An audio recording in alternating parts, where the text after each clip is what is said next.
Hello friends, आज मैं 65वीं BPSC 2020 का जीएस पेपर 2 का क्वेश्चन लेकर आया हूँ।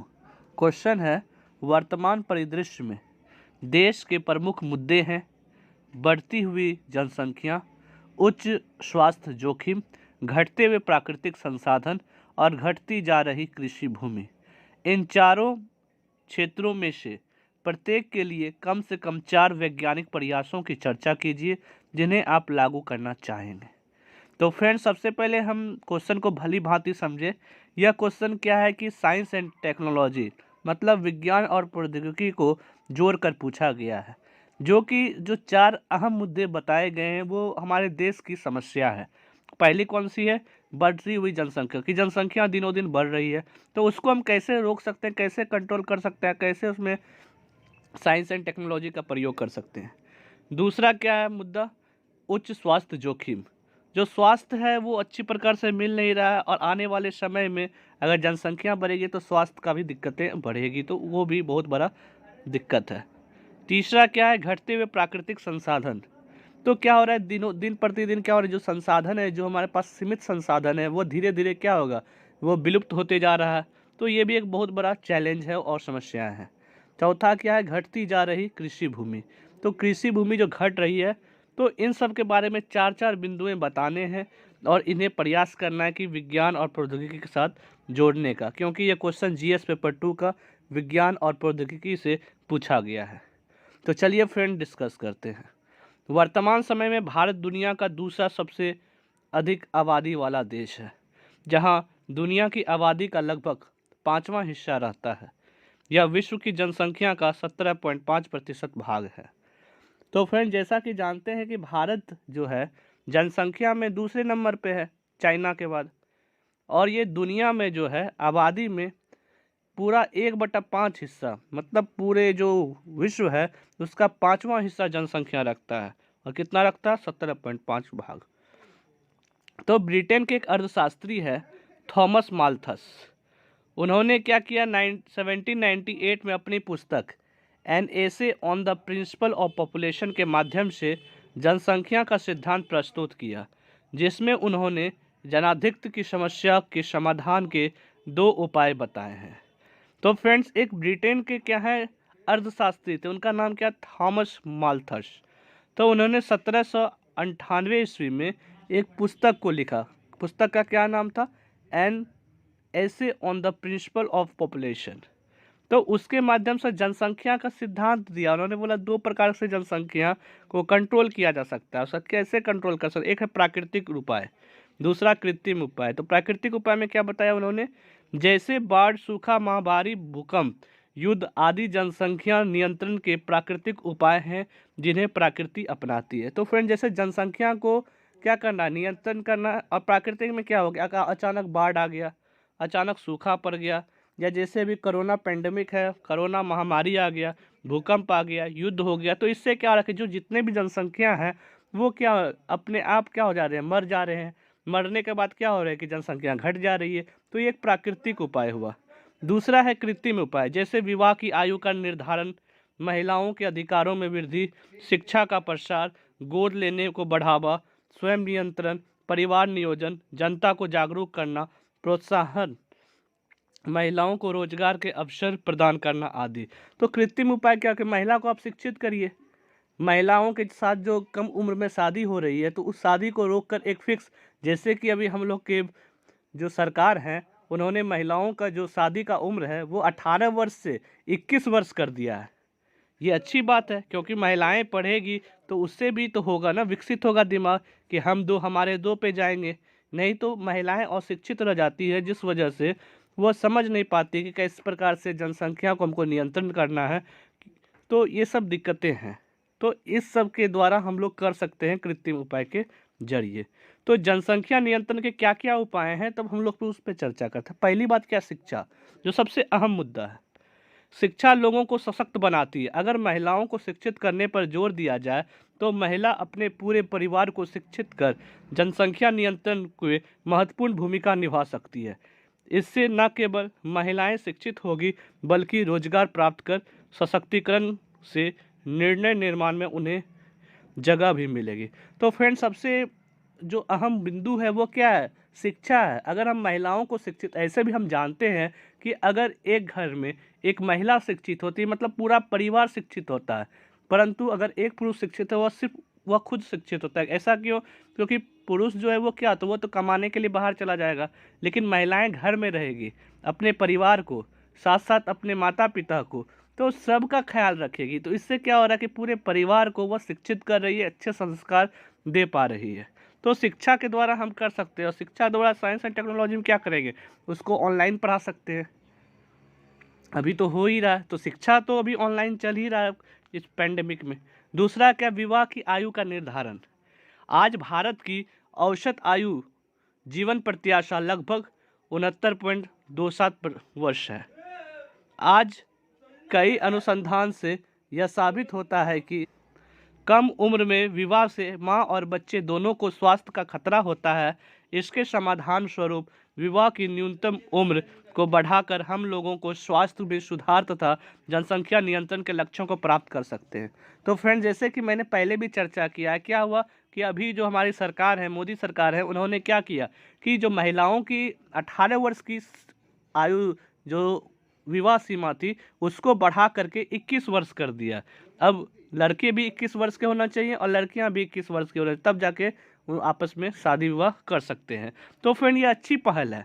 क्यों ये पहल इसलिए अच्छी है क्योंकि उस समय क्या होता है कि जो लड़की होती है वो उतना स्वस्थ नहीं हो पाता है, जिस कारण से उसके जो बच्चे होते हैं वो भी अस्वस्थ रहते हैं और दोनों के जीवन का खतरा हो जाता है।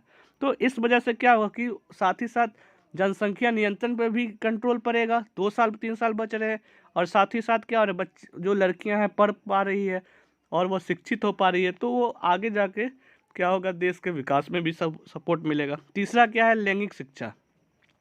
यौन स्वास्थ्य से जुड़े सामाजिक कलंक को दूर कर तथा स्कूली शिक्षा में लैंगिक शिक्षा को बिना हिचकिचाहट के पाठ्यक्रम में शामिल करना चाहिए। तो फ्रेंड, सबसे अहम मुद्दा है लैंगिक शिक्षा।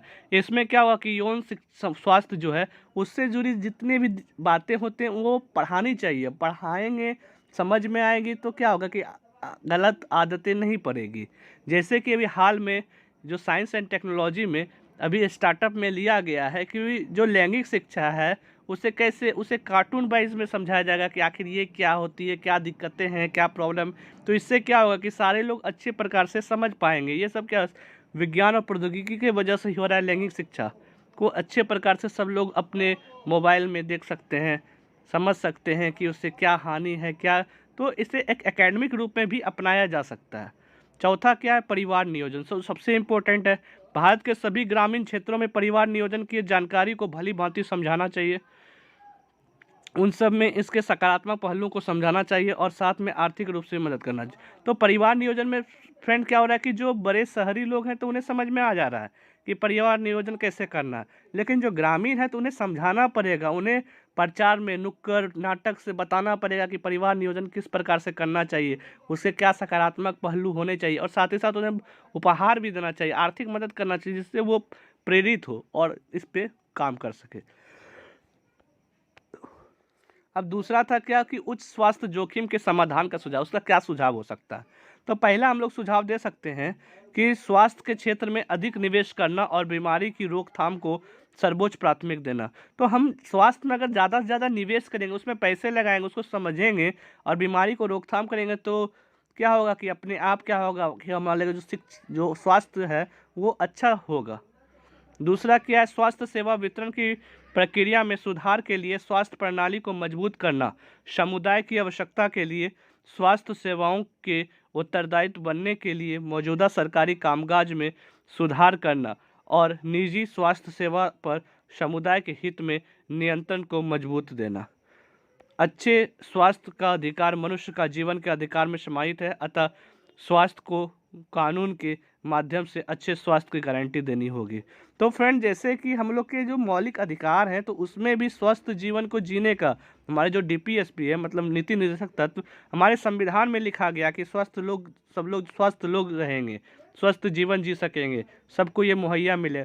तो इससे क्या हो रहा है कि हम उस पर भी जो स्वास्थ्य सेवा वितरण है उस पर हम लोग को वर्क करना पड़ेगा। तीसरा क्या है कि देश भर की बीमारियों का डाटा इकट्ठा कर स्वास्थ्य नीति का निर्माण करना जिससे समय पर बीमारी की निगरानी की जा सके और महामारी का रूप लेने से पहले उसे रोका जा सके। स्वास्थ्य सेवाओं में सभी वर्गों की उत्कृष्ट सेवाओं की उपलब्धता करना ताकि स्वास्थ्य के क्षेत्र में समानता स्थापित कर सकते। तो फ्रेंड क्या करेंगे कि हम डाटा को सबका ले लेंगे कि क्या क्या बीमारियां हैं, इसको क्या समाधान हो सकते हैं और जिस प्रकार से हम लोग ब्लड ग्रुप को लेते हैं कि इनको ये ब्लड ग्रुप है वो ब्लड, तो ये सब क्या साइंस एंड प्रौद्योगिकी की वजह से ही अच्छे स्तर पे हो सकते हैं कि साइंस एंड टेक्नोलॉजी की इसमें क्या मदद हो सकती है कि सबका डाटा को हम कलेक्ट करके रख लिए। अब जैसे ही कोई बीमारी आया तो उससे मैं इनपुट करूँगा तो ऑटोमेटिकली है कि आउटपुट मिलेंगे कि इसके क्या दिक्कतें, इसके क्या प्रॉब्लम है, इसके क्या क्रॉन, तो हम लोग को समझ में आएगा कि इससे क्या दिक्कतें हैं और कैसे इससे निपटारा पा जा सकता है। चौथा क्या है, सार्वजनिक स्वास्थ्य के बदलने के लिए विज्ञान और प्रौद्योगिकी की सहायता से दूर दराज के क्षेत्रों में स्वास्थ्य सेवा उपलब्ध कराना, जैसे टेलीमेडिसिन, आशा कार्यकर्ताओं द्वारा मोबाइल का उपयोग कर रियल टाइम आधार पर केंद्रीय सर्वर को जानकारी।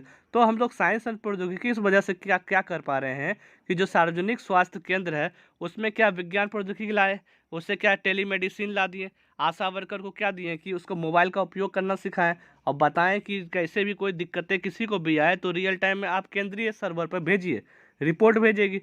तो उसके साथ क्या आगे स्वास्थ्य कार्यकर्ताओं को मोबाइल एप्लीकेशन की सहायता से प्रशिक्षण दे सकते हैं। तो इससे क्या होगा, सरकार को सामाजिक न्याय की जिम्मेदारी लेकर सार्वजनिक स्वास्थ्य सेवाओं को एक रोल मॉडल के तौर पर स्थापित करना चाहिए। तो इससे क्या होगा, जो निजी स्वास्थ्य सेवाओं को निर्देशित कर जनमानस को स्वास्थ्य के उच्च जोखिम से बचाया जा सकता है। तो फ्रेंड्स हम लोग समझ गए कि साइंस और प्रौद्योगिकी से अगर हम शिक्षा का प्रसार कराएं तो स्वास्थ्य के बारे में और अच्छे तरीके से हम लोग ऊपर कार्य कर सकते हैं। तीसरा क्या दिक्कत है कि घटते हुए प्राकृतिक संसाधनों के समाधान का सुझाव, उसके क्या क्या सुझाव हो सकते हैं। पहला कि वनों की कटाई को नियंत्रण करना, क्योंकि इसके द्वारा न तो केवल मनुष्य को भोजन की प्राप्ति होती है बल्कि इससे हमें भूजल का स्तर भी ऊंचा बनाए रखने में मदद मिलती है। इसके साथ ही यह भूमि क्षरण की समस्या को भी कम करता है। तो फ्रेंड्स सबसे पहले हम लोग को क्या है कि अगर हमको प्राकृतिक संसाधन का समाधान चाहिए तो वन को काटना रोकना पड़ेगा। तो अगर जैसे वन अगर नहीं काटेंगे तो उससे हमें भोजन भी मिलती है, साथ में भूजल भी मिलता है। तो अगर इसको हटा देने से क्या होगा कि भूमि क्षरण की समस्या हो जाती है, भूमि सब लोग चले जाते हैं। दूसरा क्या कि खनिज तेल और उसके उत्पन्न अन्य उत्पादों की खपत को कम करना, पेट्रोलियम तेल तथा ऐसी उसकी रिफाइनिंग की प्रक्रिया में बने पदार्थ पर्यावरण निम्नीकरण के कारण बनते हैं। इसके लिए अक्षय ऊर्जा को प्रोत्साहन दिया जा सकता है। भारत सरकार द्वारा 2022 तक 40% कुल बिजली खपत का अक्षय ऊर्जा के माध्यम से प्राप्त करने का लक्ष्य रखा गया है। तो फ्रेंड जैसे कि जो क्षय ऊर्जा है मतलब जो खत्म हो जाएगा तो उस पर कम हम लोग उपयोग करें, साथ ही साथ जो अक्षय ऊर्जा है वो जो जल्दी ख़त्म नहीं होगा हमें उस पर वर्क करना चाहिए, मतलब हमको उसको उपयोग में लाना चाहिए। पेट्रोलियम रिफाइनिंग सबको क्या करना है, कम करके दूसरे को उपयोग में लाना चाहिए। तीसरा क्या है कि ऊर्जा के नवीनीकरण स्रोतों का अधिक अन्वेषण और उपयोग। तो ऊर्जा के जो नवीनीकरण स्रोत हैं जैसे मान लीजिए सूर्य से है या टाइडल से है, पानी से है, तो वो सब से जितने भी हम बना पा रहे हैं ऊर्जा तो उसका उपयोग करना है। जो ख़त्म होंगे उस पर ज़्यादा हम लोग को उपयोग नहीं करना है। चौथा क्या कि आर्द्र भूमि तथा तटीय पारिस्थितिक तंत्र की रक्षा करना, मैंग्रोव को लगाकर वो अन्य संरक्षण देकर उसके एक और चक्रवातों से तटीय क्षेत्र की रक्षा होती है तो दूसरी और जैव विविधता के संरक्षण में भी सहायता होते हैं।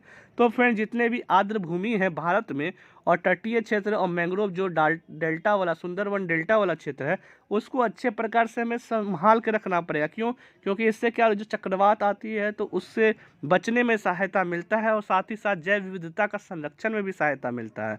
पाँचवा क्या है कि इसके अलावा जनता को जागरूकता फैलाकर तथा 4R सिद्धांत को अपनाकर संसाधनों के क्षरण से बचाया जा सकता है। जनता को जागरूक करना पड़ेगा क्या, 4R के माध्यम। 4R क्या होता है, रिड्यूस्ड, रीयूज्ड, रिसाइकिल और रिस्टोर। मतलब कम यूज करना है, रीयूज फिर से यूज करना है, रिसाइकिल उसको फिर से उसको बना करके यूज करना है और रिस्टोर उसको फिर बचाना भी है। तो ये सब से हम लोग क्या कर सकते हैं कि जो प्राकृतिक संसाधन का जो घट रहे हैं उसका हम समाधान निकाल सकते हैं। चौथा क्या पॉइंट है, घटती हुई भूमि के समाधान का सुझाव। तो घटती भूमि क्यों घट रही है, किसान केंद्रित कृषि विकास सुनिश्चित करने के लिए अच्छी गुणवत्ता और कुशलता के समावेशन के प्रयास किए जाने चाहिए। तो फ्रेंड इसका क्या सुझाव सकते हैं, जो किसान जो है वो केंद्रित कृषि करना चाहिए और अच्छे प्रकार से करना चाहिए, और अगर गुणवत्ता के साथ कुशलता के साथ करेंगे तो क्या हो सकती है कि उस पर ज़्यादा जो मिट्टी की उर्वरता नहीं जाएगी, जिस कारण से मिट्टी का हनन नहीं होगा तो वो बचा रहेगा और ज़्यादा दिन तक चलेगा।